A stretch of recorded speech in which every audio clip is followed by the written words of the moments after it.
As cliche as it sounds, music really means everything to me.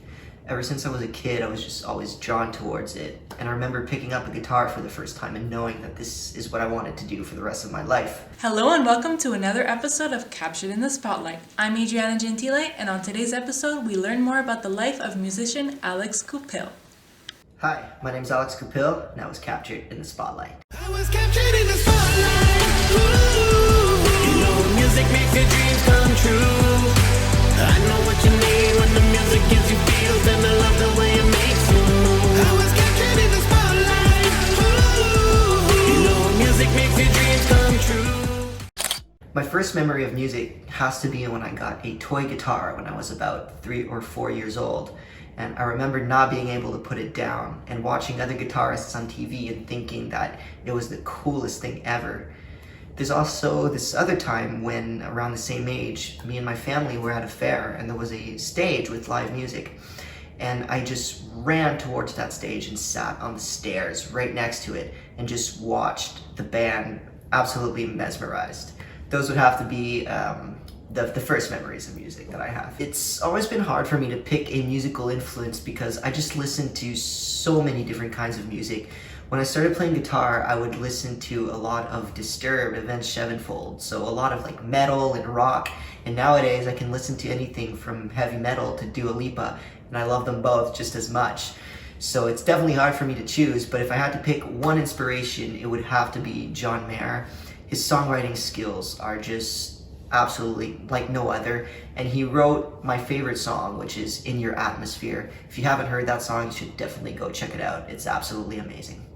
I have quite a bit of goals when it comes to my music. I would really like in the upcoming years to release a full-length album, and then hopefully when things come back to normal, I would love to book a tour on the east coast of Canada and maybe someday in the US.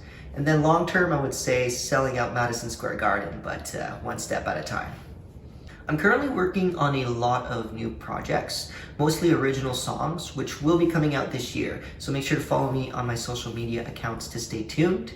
I will also be posting a lot more covers on my YouTube channel, and hopefully I will be releasing an acoustic EP this year, so stay tuned for that. My family definitely played a big part in my music influence. I have 2 uncles that are amazing guitar players, so that definitely impacted the fact that guitar is my main instrument. And also my dad played a big role as well.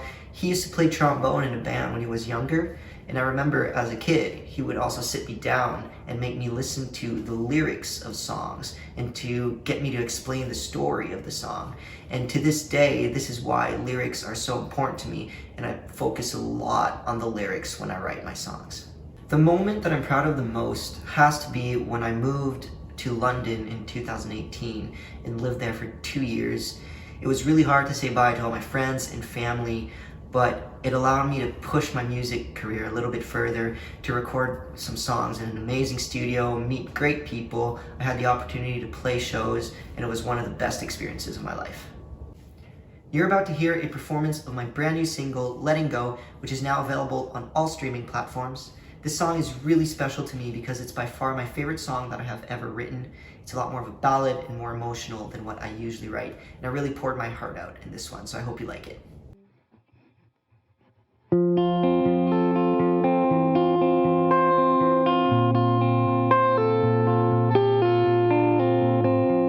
Can something I say make you want me to stay? Is it too late? Did it all slowly wash away? Now I'm hoping the tide can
it takes to let it go.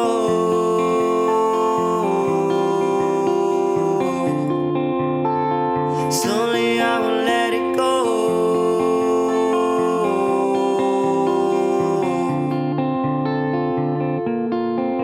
So I'll make up a lie, I'll tell myself why I don't need you,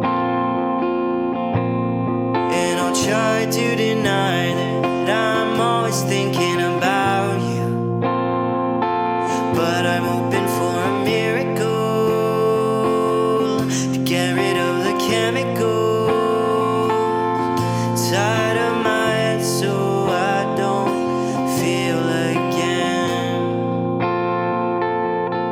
I miss the times when I didn't have you inside of my mind. Fine alone, no, but letting it go can be so difficult now. Someday I'll get to know what it takes to let it go.